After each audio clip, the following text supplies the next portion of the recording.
What's up? Welcome to a new episode of Movie Schmovie.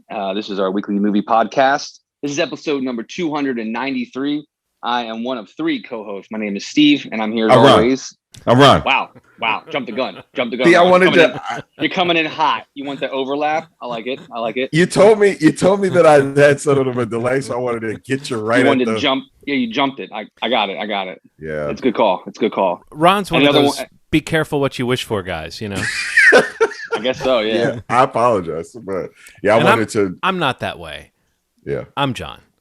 I'm a little bit more laid back. I can kind of hang back and wait until everyone else has said their name, and then I can just kind of come in with it. And I'm John. I cannot. I caramba. Ron will be doing all of Bart Simpson's catchphrases from 1989. That's the topic of the podcast today. Yeah. It's just Ronald doing Simpsons. Bart Simpson. I'm good, man. I'm just catching up on a lot of stuff, trying to watch some stuff. I don't know, catching up on some Netflix of it all that I haven't watched in a couple weeks. So I know we're going to be kind of going over a bunch of stuff today. I mean, well, I don't know. Maybe we talked about this going into the episode that. Yeah, people should know that this is like, especially in the modern era of us talking. This is a very rare example of us really doing this out of habit. This is like muscle memory that we started recording an episode because we have no idea really what we're doing, except that we know that things have happened and things have been watched. So we figure there's an episode here, but yeah, I have no idea what we're going to get to. It's wild and loose. Yeah. Wild and loose. And I really enjoy that. Yeah. It's something special. Yeah. So we got some news, I guess. Yeah, man. Hit us with some news, Steve, please. I mean, the thing that I've sent you guys before we recorded, like breaking news, it's all over Twitter today or this evening. We record this on Wednesday, but it hasn't been, I guess, finalized yet. But it seems that there's a massive deal going down for the two sequels, not just a sequel, two sequels to Rian Johnson's Knives Out.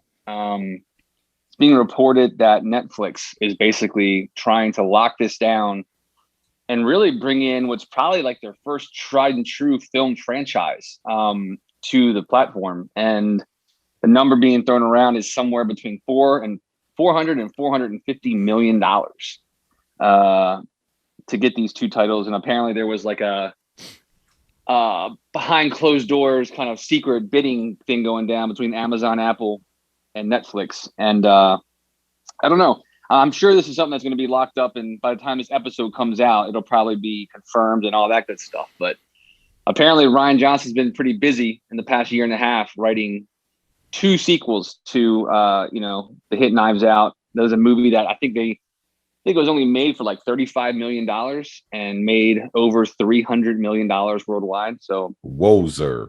Huge movie, huge cast. I loved Knives Out. It made my top 10 the year it came out. And I think you guys both enjoyed it as well. Oh yeah, I loved it. Yeah, it was so good. It's really did feel like a good kind of like, I guess, original kind of property that they made on their own and sold to Lionsgate. And that's why this deal is so unique, is that, Lionsgate put out Knives Out.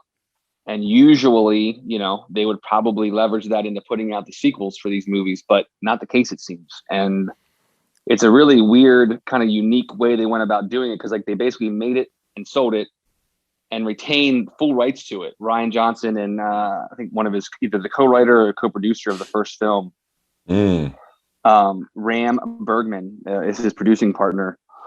That's a name, Ram Bergman. But yeah, first movie cost $40 million, made over 311. Just wild, man. What do you guys think about this as a property? And then, like I said at the jump, like it does feel like we I think, John, you've mentioned it a few times, and we've all kind of hit this note about Netflix having like a big franchise, and whether it's TV, a series, or a movie property, it does feel like this is maybe the big one, or a big one that maybe they have in the pipeline. I mean, yeah, that's huge for it to be that big of a movie in the theaters, and even though they didn't start the franchise, so to speak, they would be the ones there bringing it to us when it becomes a franchise, because it wasn't a franchise when it got started.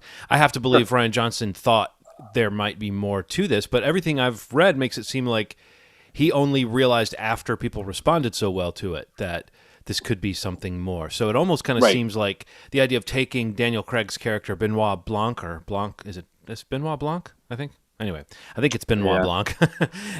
Taking his character from the first movie and turning him into the sort of recurring character that's sort of hinted at in that movie, but it feels very self-contained. So to say we're going to actually do that with sequels, we're going to turn him into, not Sherlock Holmes, but that kind of character who comes upon a scene and gets involved. What I love about this is that if we look at Knives Out as the one that sets the format, then these movies can be like, what great celebrity, what big names are here to play for this, because it's a cast of 6 or 7 like name actors in Knives Out, bouncing off of each other, and maybe even, they could pull some of the same people. Michael Shannon could show up with a different hair and accent. You know what I mean? Like, they could have all kinds of fun with these movies. I'm not suggesting it should be campy.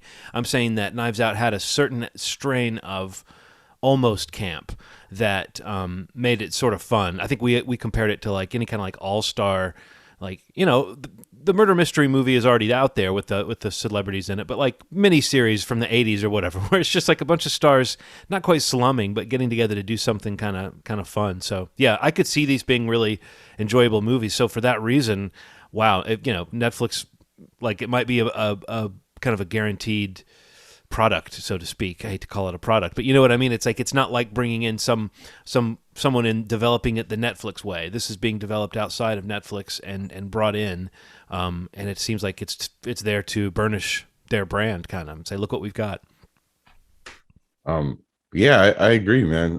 For Rian Johnson to make an original film with no computer generated anything in it, it's just a bunch of people acting their asses off, suspense.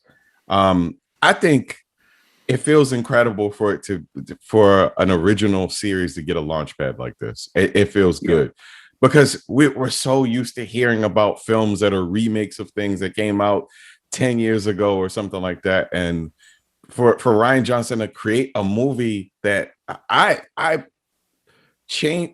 Look, when I think about murder mysteries and things like that, I'm thinking about PBS and MPT and stuff like that.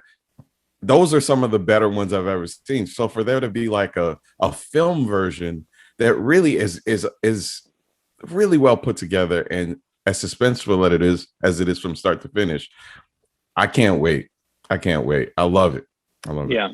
It is something that, again, I'm sure by the time this podcast comes out, it'll probably be announced official, like with numbers. But there's reporting on Deadline that this is something that's going to start shooting in June.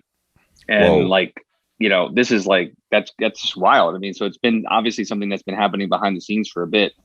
But yeah, I just echo everything you guys just said. The main thing being that just like, he went and made this movie that is obviously his type of, it's like an Agatha Christie type thing, who done it, and it was a huge success. And again, it's this idea of all these some character actors, just stars in some cases. Like you got Chris Evans and Jamie Lee Curtis. You have huge names in this movie, and it was a huge hit. And yeah, you're right, Ronald. It's really cool to see something that was like an original property where there's no CG, becoming what probably will be the biggest production Netflix has ever done. And It's not like The Irishman, or it's not the Russo brothers' Gray Man that they're shooting now, which is, I think, currently the biggest production to date.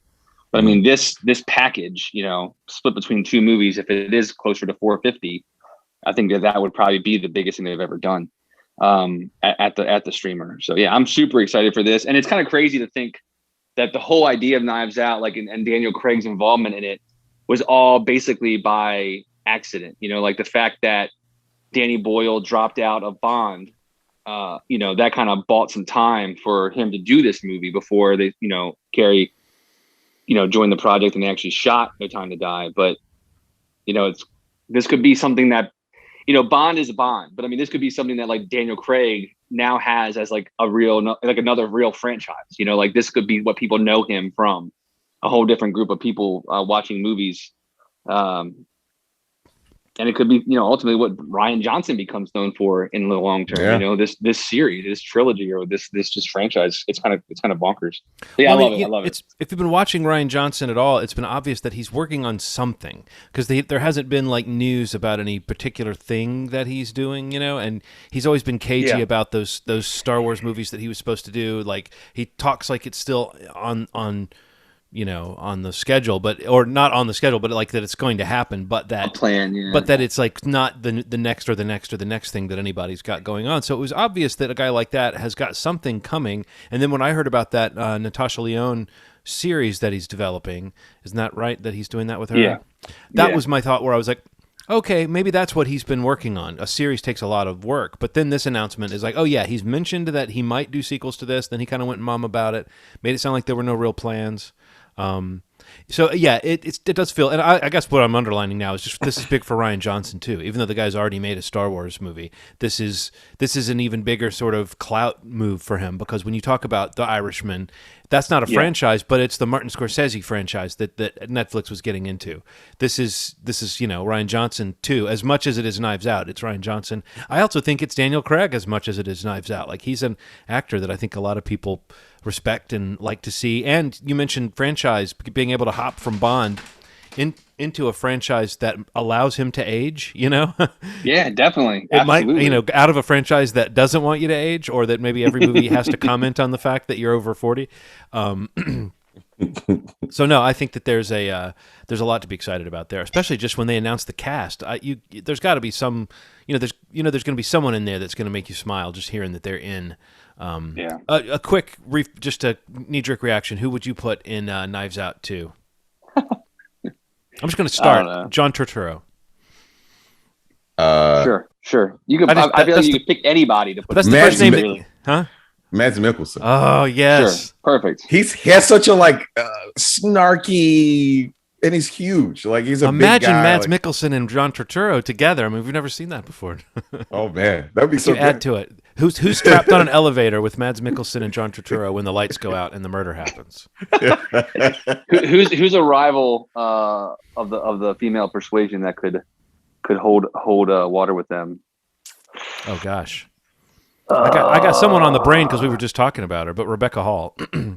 Yeah, Rebecca. She's not bad. I'm thinking a little more quirky. Kristen Stewart. Man, Kristen Stewart is a serious actress. Why are you doing this to her? No, I like Kristen Stewart. That's just, I don't know that that's not who I'm picturing with the two that you said. Is picturing I like her. Yeah. No, I think we all have come to like. Yeah. It's funny that Pattinson and Stewart were never the issue with the Twilight. Yeah, really. Right. It's crazy. I mean, you know what? There you go, Natasha Lyonne. What are you talking about? Okay. Yeah. Like, that's like, hey, I mean, that's a great little group right there. Yeah. I didn't mean Kristen Stewart. I meant Kristen Wiig. I'm so sorry. Yeah, I knew that's what you meant. I knew that's Kristen what you Wiig. meant. I would never. Wiig. When you said Kristen, I was like, Stewart. I would never have made that big of a deal for Kristen Stewart, and that's no offense to her. It's just I thought maybe you saw those Diana photos and were like high on Kristen Stewart. I'm like, this has to happen. No, but Wiig, I get behind that. Knives Out too. But she's one of those. Yeah, she's one of those nice little tonal. Those people who could fit into a slightly heightened, but serious tone, and she might test it. But she would. Yeah. Now I want to see that. We're gonna. Speaking of wigs, have you seen her? Have you seen Kristen Stewart's wig as Diana? No, I haven't seen. Oh, I've seen. No, I've seen pictures, but I didn't realize that was her. Okay, so now I need to. That's Kristen Wiig. Okay, yeah, wow. That's Kristen Wiig. I mean, Kristen Stewart. Wow, we're confused. I don't know who we're talking about. I think Kristen Wiig was wearing a Stewart. That's what I got from this. Oh God. Oh man, that's funny. Yeah, but yeah, so I don't know, man. It's coming up. If they're shooting this in like 2.5 months or whatever it is, June, the end of June, I think they said they're shooting it in Greece. It's just like you're going to start hearing stuff in the next month or so easily. That's really cool. Yeah, no, it's exciting. I can't wait to see what comes of those. Very excited for that. So, any other news? Anything jumping off that you guys want to talk about? No, not that I could think of. No. No news. No news. I mean, that pretty much wipes everything out, honestly. How do you feel about Charm City Kings, the director? Did you see that he got announced as He's directing the next Transformers movie. No, what? Angel, what's his name? Angel Manuel Soto. Yeah, let me see. Yeah. That's him. So I saw that he's supposed to be doing. Let me see if they actually what they said. They said what it was. Latest film. It doesn't say much about it. Joins the previously announced movie from Creed 2, Stephen Caple Jr. on the franchises. Yeah, I don't know, but basically he was announced as the next director for the next Transformers movie. I like Charm City Kings. Me too. Me too. Yeah, it did capture like an action that I just wasn't expecting it to have, man. Like I think at the heart of it, sure. I mean, some of the accents were kind of muddy, but the action that they captured and the suspense and the relationships, I thought were pretty cool. Am I picturing a bunch of computer generated robots in a situation where this guy could kind of helm a film like that? I don't know. Yeah, I mean, why not? Why not? Let's see what happens. I think it's like those sensibilities though, like that what Travis Knight brought to the Bumblebee movie. I think that's really what they need to focus more on. If that's the route that they're going, like, you know, the things that you can kind of see in a movie like Charm City Kings, a smaller movie, you know, there is some action in it, but I mean, I think all that kind of stuff, the studio, the system, like, you know, the FX groups and houses, they really kind of bring that to fruition. I think a lot of the like human stuff and like the, you know, the emotional stuff, that you really kind of like the most in Bumblebee, you know, kind of like what made that work the most. And then that allows, you know, some of the action to be enjoyable, or more enjoyable rather. I mean, I like most of the Transformers movies. Some of them are really bad, but I mean, I think they're going to keep making these movies. So I like picking, you know, different types of filmmakers, you know, coming from different types of movies in their filmography. I think that's an interesting choice. And I don't know. Yeah, there's not a whole lot of details. It just also that's being written by the co-creator and showrunner that did the Netflix Marvel series, The Defenders. Oh, It's a weird, I don't know, it's an interesting team. I didn't watch all of The Defenders, but it's interesting when they want to mention a credit just to mention a credit, but it's not a credit that makes you feel any particular kind of a way. Yeah, right. Yeah. And you're like, okay, that's a good point. You didn't have to, you know, so often you think about the compliment of like naming the thing that the person's associated with, or you think of the joke, almost the insult of like taking someone big and naming the thing that they're least known for. But like when it's someone who like they're known for something, or that there's something they worked on that's known, but they're not known for it. That's kind of what it is. Like no one knows who wrote The Defenders. You know, you could just walk away from that. No one has to know. I don't know. I guess I was kind of burnt out on those shows by the time they hit that Defenders show. That I'd have to go back. I was so burned out. I'd have to go back and rewatch them though, because you know, like that's the kind of stuff we would watch now. Just binge a show until we're done with it. And you know, if we decided we were going to go through those Marvel shows, that wouldn't be awful. But I do remember feeling kind of there was something there, or more accurately, there was something not there. Once I was like trying to get through the second season of Daredevil, and you know, I don't know, there's something about those shows that left me cold. But I don't know. So I didn't expect too much, I don't think, but I might have expected a little bit more, of just connection to the world of the movies or something, you know? Yeah. I agree. Isn't Charlie Cox supposed to be playing Daredevil in the next Spider-Man movie? Supposedly. That's the rumor. It's one of many rumors, unsubstantiated, right? Yeah, that's never been like confirmed, I don't think. But yeah. So, and that date didn't get moved, right? Is that still falling within 2020? Yeah. Right. So as far as we know. 2021, yeah. Yeah, 2020. Watch yourself, counselor. It's 2021. It's like in December, right? Or in the winter somewhere. Right in the winter. December. That's such an interesting. This is an interesting year for films, man. And you can hear us talk about more Marvel stuff if you watch our YouTube only Marvel. That was just a little taste to remind you. Yeah, just a small sliver. What you've been missing on this show for the last like month and a half or so, which is that we haven't been talking about Marvel stuff, and I let it slip. I apologize. Somehow we ended up. I'm glad. Yeah, it's fine. Yeah. YouTube exclusive. Yeah.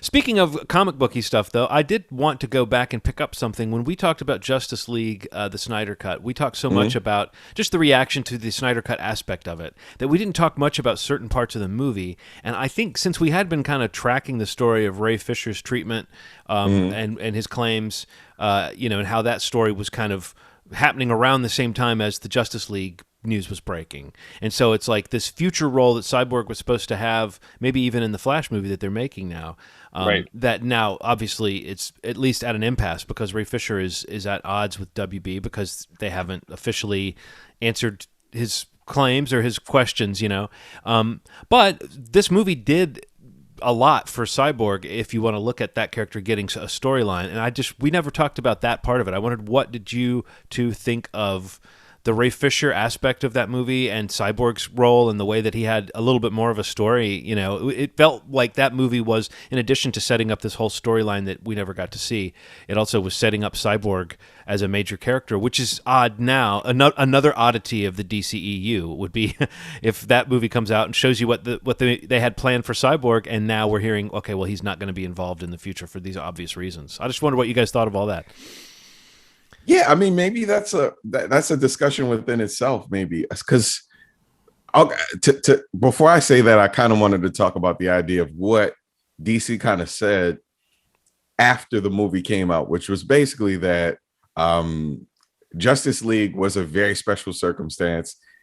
The energy surrounding the movie was kind of strange, and then they're not going to basically abide by the screams of the fans in the same way ever again, essentially, is what they what they're kind of saying is that's not really what they did this time either. That the fans, the Snyder Cut hashtag obviously kept it alive, but what really made this almost inevitable in some way was that Zack Snyder had shot a movie that didn't really get finished, and there's this service where they want, and I'm not going to call it a movie, I'm going to call it content. They want content for HBO Max. I mean, there's a lot of reasons why they would have said, okay, we can put some money into this thing that people are very, very curious about. But the reason why this happened has a lot more to do with Zack Snyder and what he had in mind, I think, than it did with the notion of the fans are crying. However, don't you think that this now sets up this world where the fans think they got what they wanted by screaming loud enough, and now they're now hashtag restore the Snyderverse, and they supposedly were bombing the reviews for Kong versus Godzilla. I don't know. I mean, it just feels like did fans get the wrong message from what happened with? That's a sidestepping question to the Cyborg Ray Fisher question, but that's another thing I wonder is like, did fans who loved or hated this movie, doesn't matter. But does this send the message that, oh yeah, you can just yell at DC and they'll do what you want? Yeah, I mean, Ray Fisher's role was pretty significant in the new version of Justice League. I thought Cyborg it was is insanely powered. I mean, like his powers are much stronger than what you would think, even knowing the character from other properties. They make him kind of like, oh, he's also the internet, which makes him like. I don't know. It feels like they were setting him up to be another kind of godlike DC character, which is not the way I envisioned that character, but it was kind of cool to see that idea. Yeah, I thought he was really good. I mean, definitely seeing more of him in that character, and especially how it fleshes out the story of that whole movie. It serves both ways, I think. Just both for more screen time, more, acknowledgement that like it's a pretty good performance too. Like, he's really good in the movie, especially with it expanded. So it is kind of a bummer that, most people won't know him from that. And, because if the people aren't watching the Zack Snyder Justice League, they're seeing the one before, which is such a minor character that it's like, it's kind of laughable when you kind of compare the two. But and then to the restore the Snyderverse stuff. Yeah. I think the wild card in all this that like kind of gets lost sometimes is just simply that, like, I think also a big thing that allowed this to happen is just the fact that coronavirus happened, and like, HBO Max decides to do a launch during it. And, it's because you're capitalizing on people watching movies and, like you said, content the way we are now, and probably will continue to explore that forever now. And I don't know that if that hadn't happened, if this would have ever come to be, there's no way to know, but there is a certainty that it definitely helped the cause and helped the case to have it finished, made, whatever, because, I think they knew they needed some more stuff. And when you're not able to make a lot of stuff, especially in a timeline, something that's 90% done, well, okay, well, we can squash one bug and, in terms of the whole group kind of banging the drum for it, but also just kind of put something interesting on the platform. So, yeah, I don't know. I kind of felt like, I don't know. I wasn't like, I was always for it and I always wanted to see it. But I think that the idea, you get, an inch now they're going to go for a mile. Like they're going to just keep running with this to try to get whatever Zack Snyder had in mind for the Snyderverse. But I think, I do think it was kind of shitty of them to like come out like the Monday after and be like, here's this announcement for this movie, and like basically no acknowledgement of it at all. I mean, like in some ways like shading it a little bit, talking about like viewership for Wonder Woman being higher than it and things like that. But I don't know that that's true. I mean, they didn't come out and flat out say that, but I mean, they didn't actually either. I don't feel like they truly acknowledge like the attention that it got for the platform over the weekend. You got to give people more time to finish Justice League. So there's some people that started it and haven't finished it yet, and when they finish, you can count those numbers. Well, I guess what's the metric? If they watch 2 minutes of it, is that a watch? I mean, that's what Netflix does. So what counts as a podcast play? Whatever that is, that should be applied to movies too. I think it's if you just download it. I thought they just had to think about us, and it counted as a play. Is that what it was? Yeah. Cool. But yeah, it's just a weird thing. I mean, I guess maybe this is just it's like the Ray Fisher part is at the apex of this too, because it's a weird thing that it's, and I think you bring up a great point, Steve, as to this was an expensive, it was like $70 million that they put into it, but it wasn't $150 million or $200 million that they would have put into a new DC property. And they got sort of the juice out of it that they would have gotten out of a major release in a lot of ways, or at least, I mean, if it's true that the goal is to get people talking, here I am, I'm not even a big devotee of it, and I'm talking about it weeks afterwards, because like my son and I have walked around the house, and he'll just say out of the blue, like, that movie wasn't that bad. It was just so long. Right. It's like it sticks with you, and he and I have had. He's very much like us. He likes to like things, and so he'll have that weird reaction of like, why was I kind of annoyed by this thing that should have been fun. But so it's lingering with a lot of people, and I think that in some ways, as you mentioned, Steve, is it a flex that the movie kind of really in your face says there's more to this idea? But Zack Snyder doesn't seem like he's really that. I really buy that he's not that interested in going back to this that much. I don't know that he wouldn't if given the chance, but when he says that he's like for him signing up for it. You know what I mean? It would have to be like a good deal. It wouldn't be like, I want to be part of this machine again. It would have to be the same thing he had before, which I just don't know if Warner Brothers is going to give him the kind of visionary status, like do what you want that they gave him in the beginning. So I do feel like this is a weird moment because there's a Flash movie being made. I don't know. It'll be interesting to see in a couple of years how much is left of the Snyder, the DCEU that he started for them, whether they've gone back to it in television shows or a movie or whatever it is, like what is demand and just the economics of the business, what's it going to lead them to do with this batch of characters? Because just the fact that he's back at all, and also that Whedon's out, that the whole Cyborg thing is especially strange when you think about the fact that like Zack Snyder was making a movie where Cyborg was a major character with all this power, and then Joss Whedon comes in and diminishes that character so much in the movie that he made. So that has to be, I mean, I'm not saying that takes away from Ray Fisher's claims, I'm saying that has to be another part of this, of like this guy didn't of the things that Joss Whedon threw out from the original movie, it was Cyborg's story was a big part of it. So I don't know. Yeah. Maybe there'll be some announcement coming soon. They've also said there's no Ayer cut or Ayer cut. Is it Ayer or Ayer? David A. from. I mean. Well, David A., the Suicide Squad guy, there was noise made about there being an edit because his movie was kind of taken away, and maybe even in a stronger way than Justice League was. Like it was taken away from him and pointedly re-edited to kind of get away from his vision. And he said, "Yeah, there's another movie that but that fans would probably love." But that's another thing they've said is like there are no plans to do the. I believe that there is. I believe there's a different movie for sure. Yeah, that movie exists. I mean, I feel like that more than the Justice League like legend, like that version of the movie, I think was even tested. I think there's like proof that it was like screen tested, with an audience and stuff. But I feel like, I think the fact is that when that movie was being made and in post-production, BVS came out and didn't do as well as they thought it would. And it was really kind of knocked down hard by critics. So I think, they pivoted during the production of that movie, and Justice League obviously, was affected by it as well. But I mean, I do think, I don't know. I wouldn't be like, you never say never. I mean, now that like the precedent is there, that like something that was like, that's never going to happen. Like it's happened, I guess the circumstances may point to one day, but I mean, I believe more than Justice League that movie does exist. Right. And, from the fact that there is like actual reporting that like that movie was tested, you know what I mean? Right. And like was a completely different film. And, we knew that. Wasn't it like finished by the people that got the trailer or something? Like, wasn't that something? Yeah. It's just weird. Like, that's just a weird story. There's like a really good article. I don't know if it's in Variety recently, because like, he kind of was like, he's been kind of banging the drum, David Ayer himself, even like kind of trolling some of the Warner Brothers people, like, tweeting about like, we're not going to be pursuing this. And like, he's kind of commenting like, why?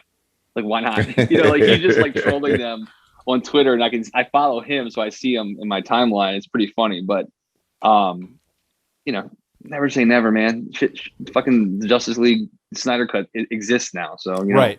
I think they just don't want to announce another one so quick on the heels of this to suggest that like, yes, every movie we put out is going to get another edit, because it's almost like an admission of failure the first time. Well, that's it. Yeah, that's it. You're basically, oh well, we did this and this was a well-received thing and probably would have done better if we just let that movie come out. So we're going to announce immediately that we fucked this one up too. Right. And right. Here's the one that you're probably going to like more, but we like workshopped it to death that like, we kind of ruined it. Maybe they tried to turn it more into a kind of Guardians thing, which is funny that now the sequel is, or the reboot or whatever it is now totally a Guardians movie. Yeah. Which we haven't talked about that. You can mention that. That's news. The trailer for The Suicide Squad dropped the other day or Friday, I think it was. Mm-hmm. James Gunn, man.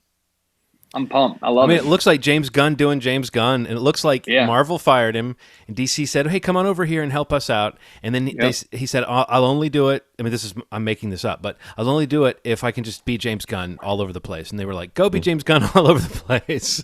Yeah, again, he brought over the actors he likes to do. He even brought over like a needle drop that would be in a Guardians of the Galaxy movie. I mean, it sounds like I'm kind of mocking it, but it felt like the most wonderful, comfortable.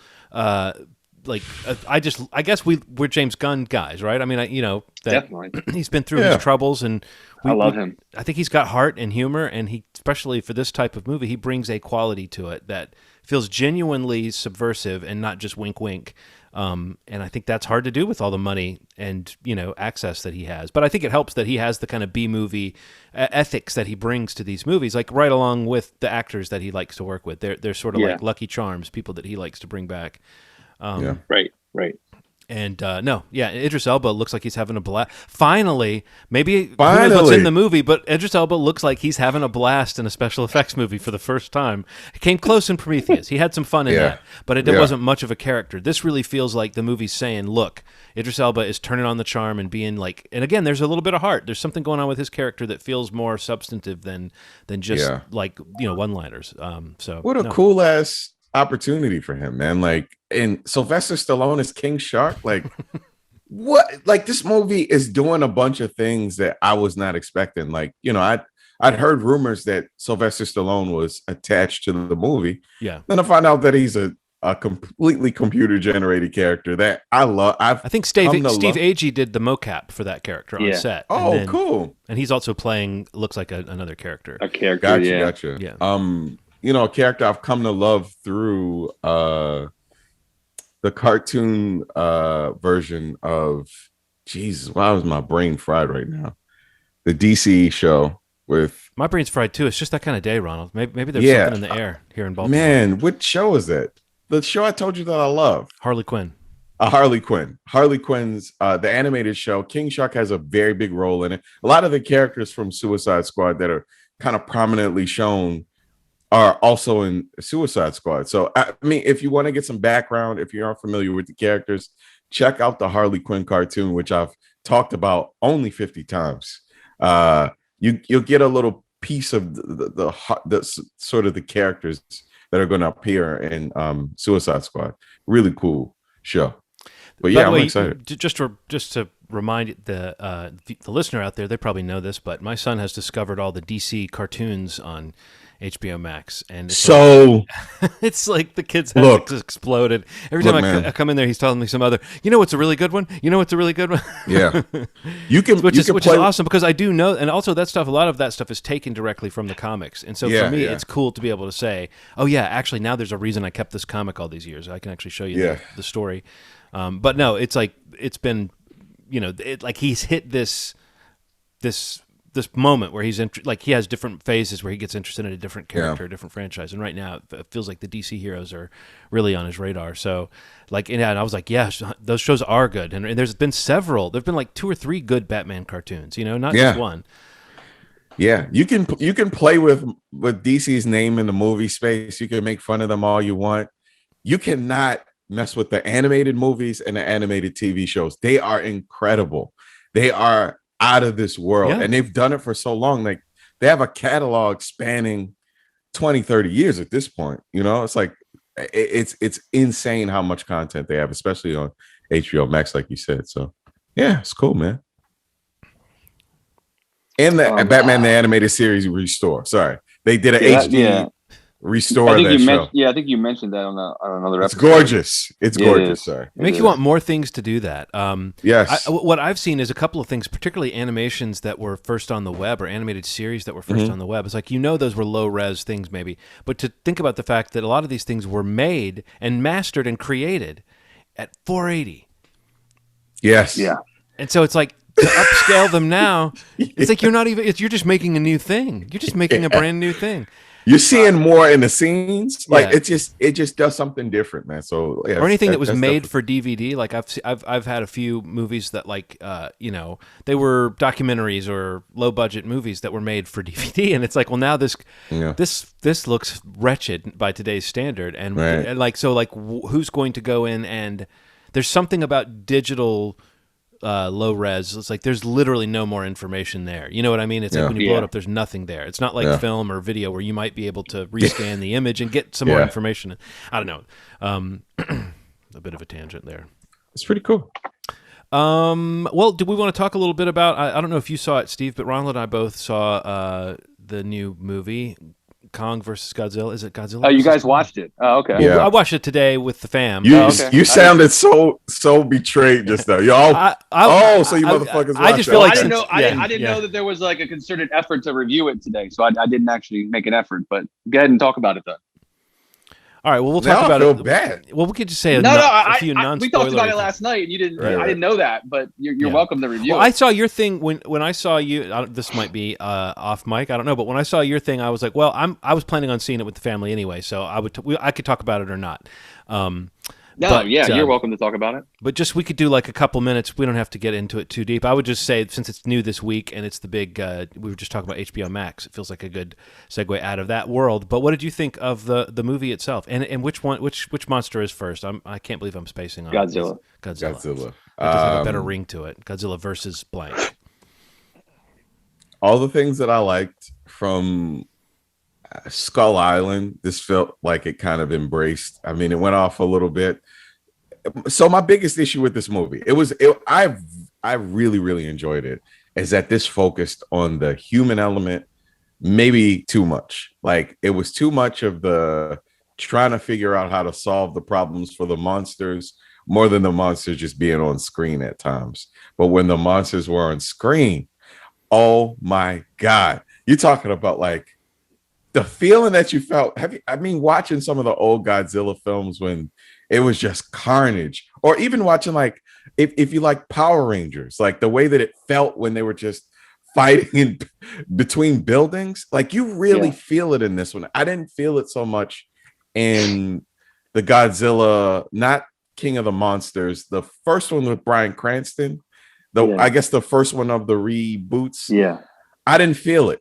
This one I really, really felt, man. I was just like, this is carnage, and I need it to keep happening.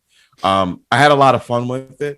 I would suggest that anybody see it, especially if you just want to see, they kind of do the misfits trying to solve the issue as well as, and the monsters kind of. It opens up a big world at the end, and I'm very excited to see what's going to happen. So, I thought it was great, man. It wasn't without any flaws, but mainly just focusing on the humans entirely too much. But I definitely enjoyed it. Yeah, I think it's an interesting thing that the Godzilla movies are disaster movies, like the way that they're structured. There's like a cross-section of people dealing with a crisis, and there's destruction, and there's this, whether it's a tsunami or a hurricane or whatever it is, that it's like it's coming through. Godzilla kind of represents that. And I think the Kong movies are different because there's not as many of them, or at least not of what we think of as Kong. Like Godzilla, there's this whole series, and we picture the sort of like, who's he fighting in this one? But with Kong, it's a little bit different.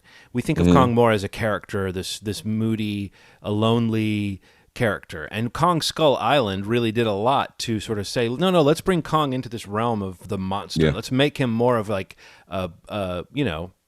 like a heavy, even though he is always that. But you know what I mean? So much about Kong is about that, the beast.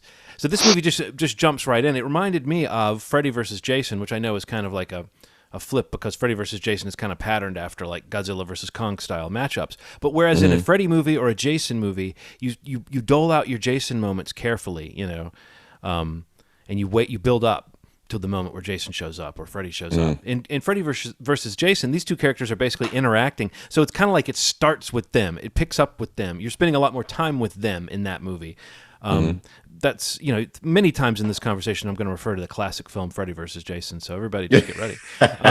But I mean, this movie starts with Kong, like literally waking up. Like, the cliche scene in a movie where someone's alarm goes off and they wake up. This movie actually starts with Kong waking up. And it's like, he's our character. This is a movie about Kong going on an adventure, more or less. Yeah. Like our human characters around him, but there's so much more just showing Kong, just showing Godzilla, not like building up to it slowly. I mean, there is a little bit of build up when Godzilla like emerges, but the idea that like, and it's kind of this way if you watch Alien versus Predator now too, that like we're going to be spending more time with these creatures that we usually show you quick shots of, and it's kind of a neat format and it feels a little bit more B-movie-ish and a little bit more in like. If people look at the actual storylines of the classic Godzilla movies, things get really crazy and sci-fi and weird. And I feel like this movie embraces all of that and becomes really sci-fi and really weird. And it's like it really is like Kong's fantasy adventure that you've just never seen this type of movie made this way before. And the question of who's going to win and who's good and who's bad, I feel like the movie did a pretty good job of handling. And as again, in any versus movie, you're going to have that question of how much of an antagonist is one character going to be and how much of a hero is one character going to be. This feels like a Kong movie, but Godzilla is not like, you don't come away from it feeling like you got to hate one and love the other or whatever. And I, the human cast has fun. I feel like there was just some kind of weak sauce dialogue. Like there were moments where the actors are doing everything they can to make the moments work, but the jokes weren't there. Right.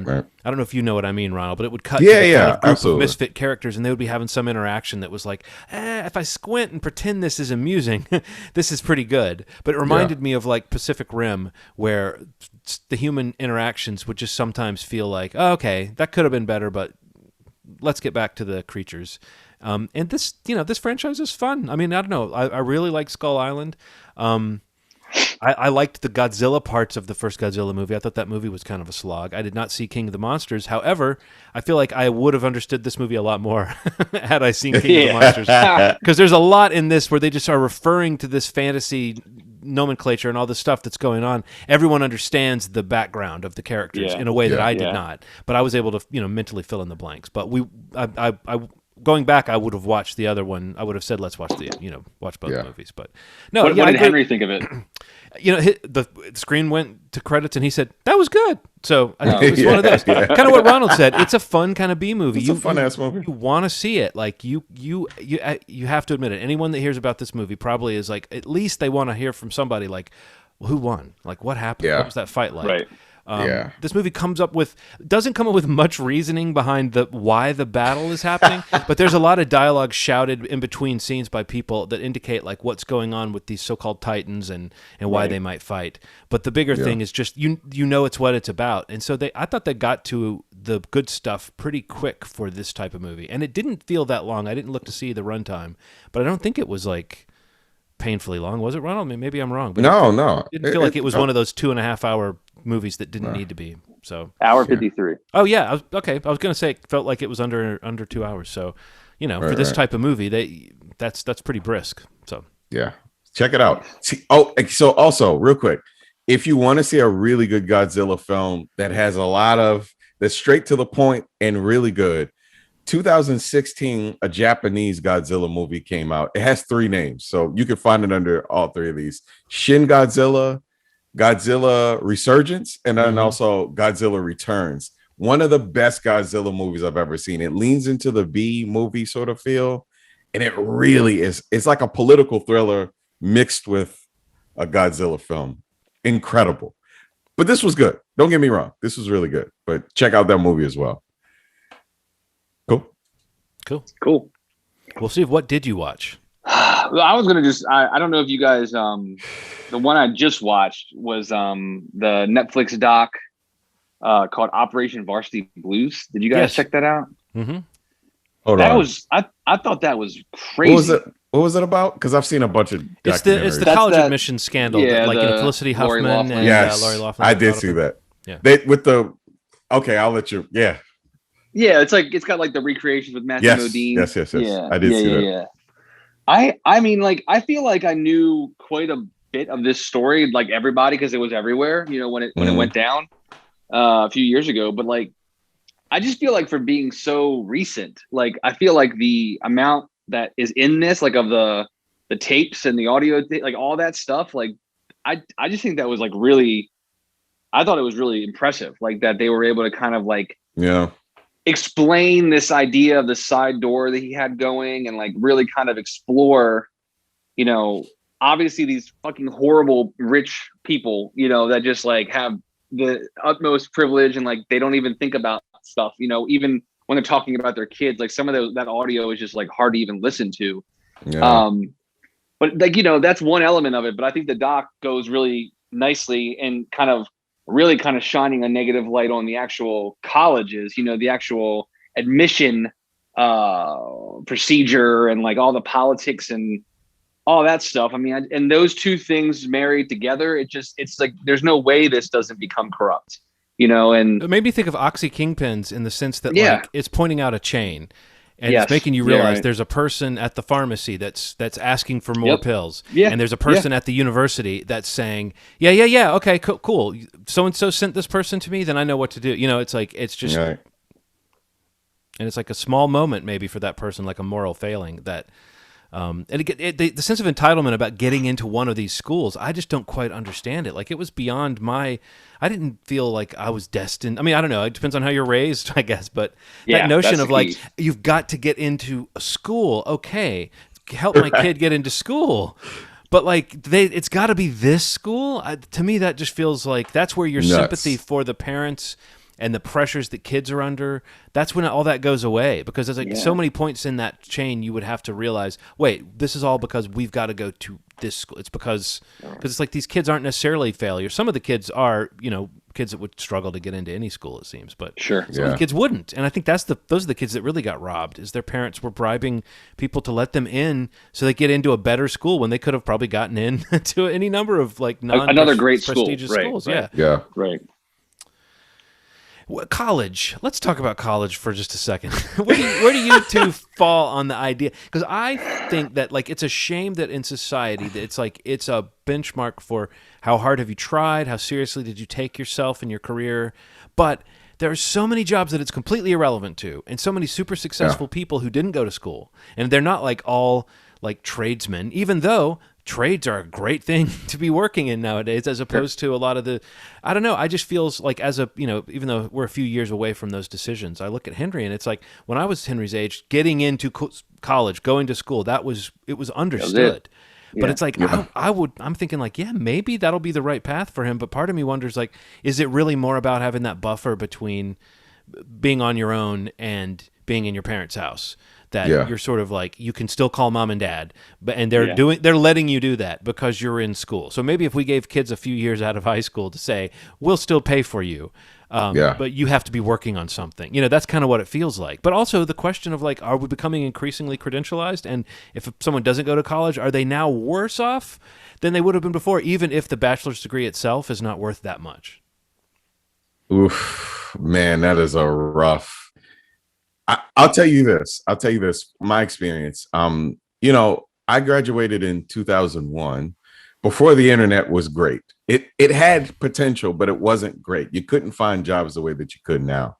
And so the accomplishment of graduating was pretty big because I had to be, I couldn't be, full transparency, I couldn't be Black and not have a degree and try to get into some of the spaces that I was in. So it was like a thing where like, they're just like, do you have a degree? I say yes. And then I went into the door. Like it was some notability. But I got to tell you, in my whole life, the one thing that people hire me for is working at Apple. It is the strangest thing. As soon as people find out that I taught classes there, that I worked there, that it's like, come on in, please. There's prestige that comes with certain types of jobs. There's a certain like acceptance once you do that. But yeah, I'd say, sure, like, yeah, it was the degree. And then they're like, and you worked at it. I can't handle this. Like they damn near gave me the job right there. I got hired on the spot one time because of that.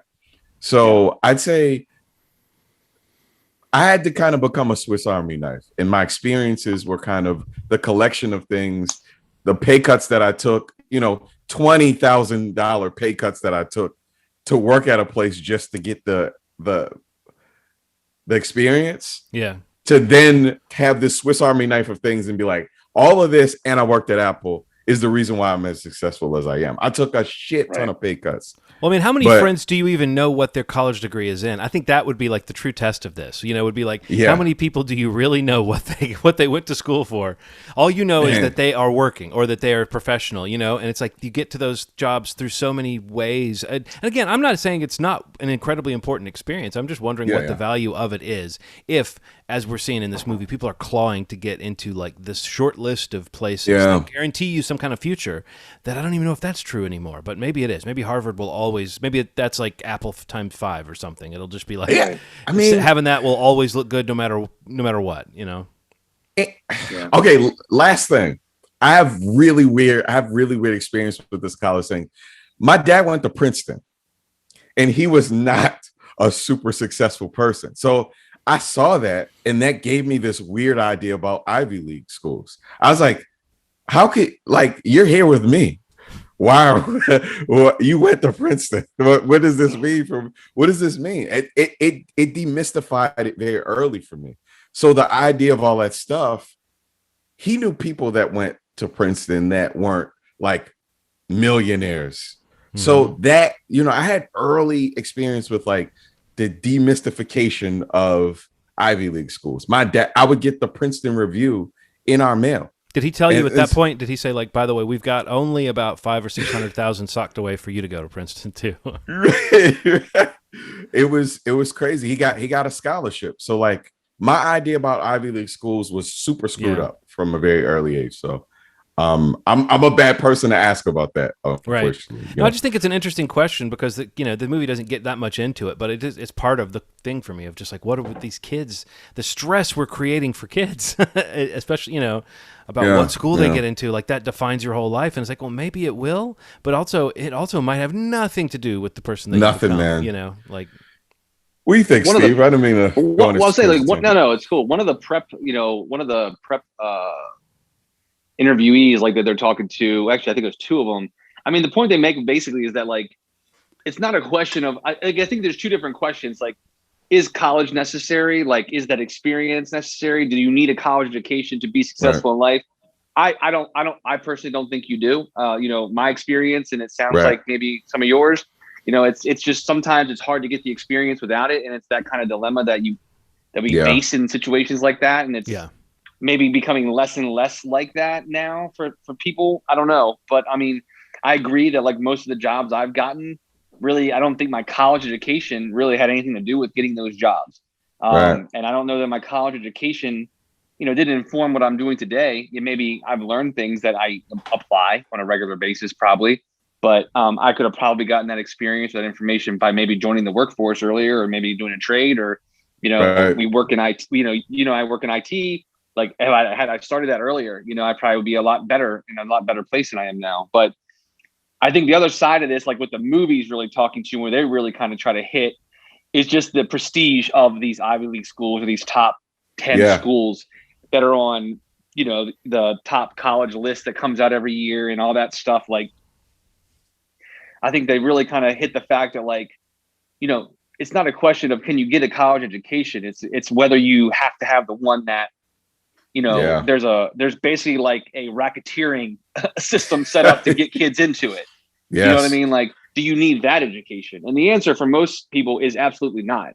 But I mean, it's kind of crazy that a lot of the people that are involved in this, that have to get in there, that are involved in this whole case, the 50 plus people being charged, they're all people who are extremely wealthy, who it's all about your reputation and your, this high society, this upkeep of like an image, and I think that is really the biggest factor of what went on here. I think there's a lot of people getting into these schools based on their, based on their academics. And that really is super competitive and crazy and a whole different kind of stress ball for like people that are in that bubble. Or in that segment of admissions, like people that are genuinely being admitted because of their academics. Mm-hmm. That's like a lifetime prep thing. Like these guys on the these people that are being interviewed in the doc are talking about, like, I'm doing stuff with them for 3 years to get them ready for this, and these conversations are happening and being done over the course of weeks because of money. That's the difference. And I mean, I don't know that there's a need for that in general, but I think they do a pretty good job in the doc, which I also wanted to note was great that it was like a doc, not a doc series, because I think there's enough in this to really kind of give me enough that I don't need 3 or 4. Oh, and you could totally feel this material being stretched out that way. Oh my God! I agree. Absolutely, I agree too. A different kind of thing, maybe like where there wasn't, they weren't doing reenactments or whatever, but I enjoyed, the length of this, that it was kind of like enough to really get the picture of what happened and why it's so bad that it happened, and just all the moving parts. But the college admission stuff, it's crazy. That is it's bonkers to me that, how they differentiate between the side door and the back door, and the back door has existed for generations. It still does. And you hear about that all the time. And that shit is like talked about openly and happens, and this kind of thing, this is just despicable, it's gross. And they got caught, for it, and they should be in prison. This is ridiculous. But like the fact that even like exists also, like I don't know, man. I just can't believe that openly is talked about, and and it's just like laughed. It's kind of like laughed away. Like, oh yeah, I donated to a library at the school, and my kids got in. Like I hear about that shit all the time. Like, and it's like in the it's like I don't know. It's just like such a disgusting thing. Basically, is all I'm saying. Like, it's just you see that the way they talk so callously about their kids and just about money and education and the impact of what they're taking away from somebody who maybe really deserves that admission. That's the key thing. Just like the fucking, that's what's broken about the whole thing, is that people suffer, victims that they have no awareness of and no care for at all. And that just breaks my heart. People that are busting their ass and trying to do it the right way, which again, maybe maybe if you're really cynical, you would say, well, this system is so broken and we've known that for so long that anyone who thinks it's not broken is a fool or whatever. But it still doesn't take away from the fact that some kid actually busted their ass and, like you said, got the grades. And they're having a hard time competing with someone who's got $500,000.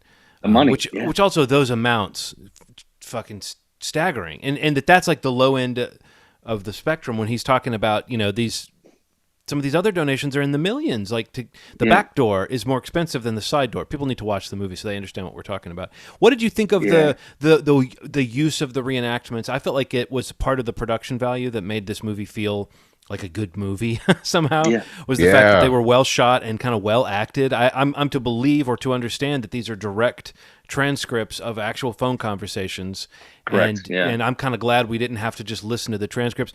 There was a similar thing with the beginning of Sasquatch. It explained that there were going to be reenactments of phone calls.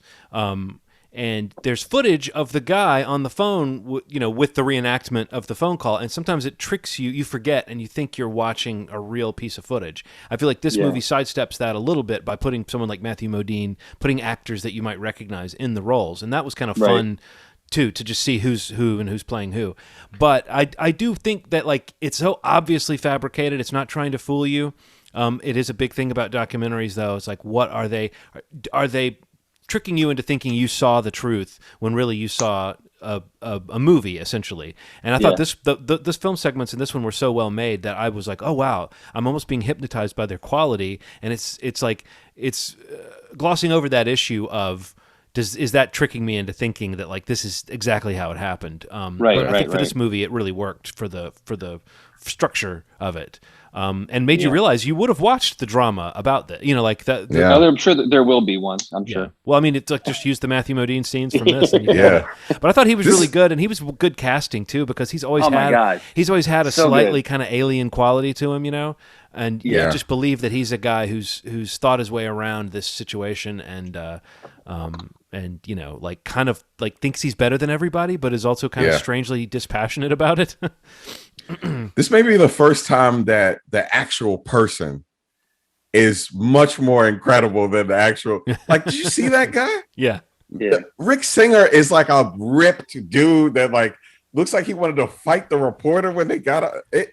I bet he was mad that they like got Matthew Modine to like comb his hair. They really didn't make him look like him at all. They just said let's kind of spazzy. They just said let's make him look like he has shitty hair. It doesn't matter, because Rick Singer had like curly hair. Anyway, it was almost jarring when it would cut to a real shot of him, because it was like, man, this is the guy. Yeah, this is a handsome dude. Yeah, like it's really strange, but it was a really cool doc, man. I enjoyed it. Yeah. So what else have you been seeing? Have you seen? What about you? I don't know. What did you guys? Did you watch Calls, or did you listen? Okay, to Calls, so we watched the first 3 episodes. Steve, I'm gonna punch you in the chest. Why? I was fucking petrified. We dimmed the lights, and we just turned it on, and we're like, I have the speakers. Yeah. Oh, I bet that's great with that setup. I wasn't ready, man. We're gonna finish it. I was terrified. That's great. That's great. I haven't seen anything like it before. And the thing is, it's not even really like scary. Yeah, it's suspenseful. So that's my load of stuff. You had said something when I switched out my AirPods. It was how weird is it that Bad Trip is like the number one movie on Netflix? Yeah. I love that movie, man. It was a fun. I really liked it too. I thought it was hilarious. Fun movie, man. Fun movie. I was just showing Aaron. I was showing Aaron last night. We were watching the Operation Varsity Blues, and and it was like on a couple of the charts, like top movie, top 10, whatever. And I showed her the trailer for it, and she was cracking up. I was like, "This is such a weird thing." Like, remember last year, like it like leaked, or like Amazon released it, or somebody released it by accident. Yeah. And then it leaked, and then they pulled it, and then sold it to Netflix. And then like 8, 9, 10 months later, it's on Netflix, and it's like the number one movie. And like everybody, I see so many people like tweeting and posting about it. So I'm glad that people are finally seeing it, but it feels so weird to me because we even talked about it briefly on the podcast like half a year ago, because it like had that whole thing where it leaked, and and I think it was Amazon. I can't remember which one did it by accident, but and then they sold I think it was Amazon. Yeah. It's so weird how that worked out So for weird, that movie. man. But yeah, I'm just glad people are seeing it finally because I thought it was hilarious, and it's got like I heard of most of what you were saying, but it's got like an interesting like Jackass Borat kind of mashup of like a story mixed in with all these like real world pranks that just I think are, and some of them are just like you know if you know Eric Andre, like some of them are just absolutely insane.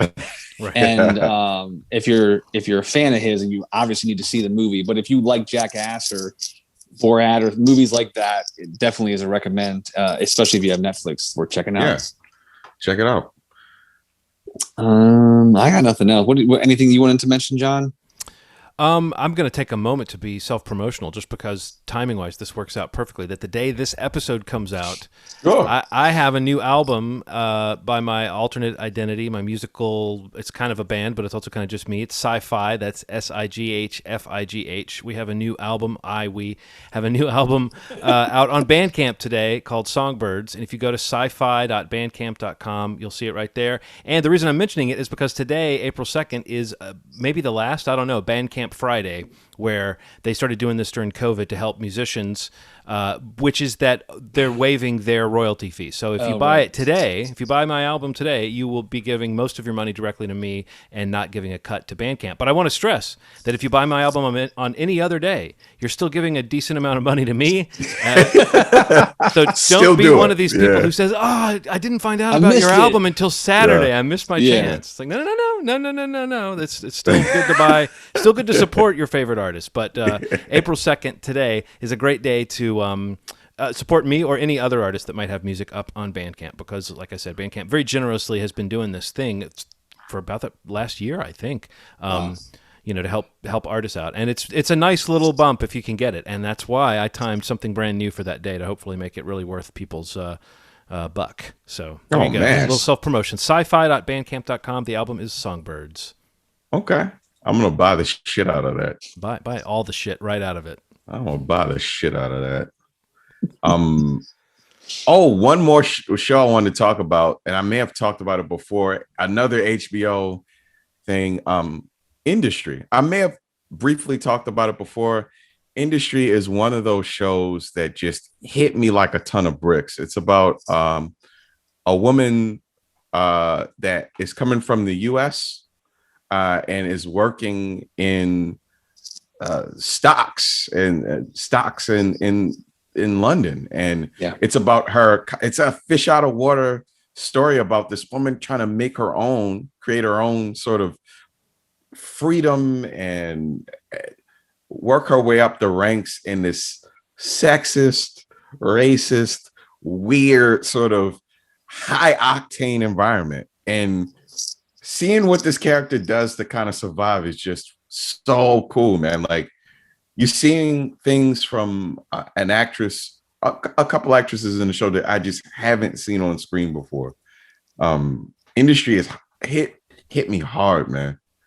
I talk about it when somebody's like, what's a weird show that I haven't seen? Industry. Check it out. It's really cool, man.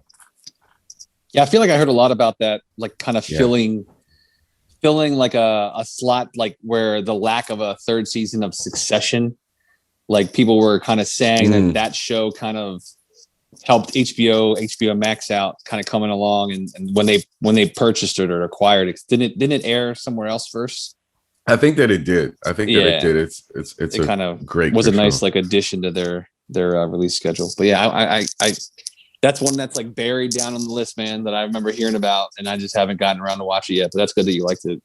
Yeah. So it was originally on BBC Two. That's what it was. Not to be confused with BBC One. Yeah, don't ever confuse the two of them. Don't ever confuse those two. You want to see the wrath? You confuse those. I saw it on BBC too. BBC One. They're like, punch in the stomach.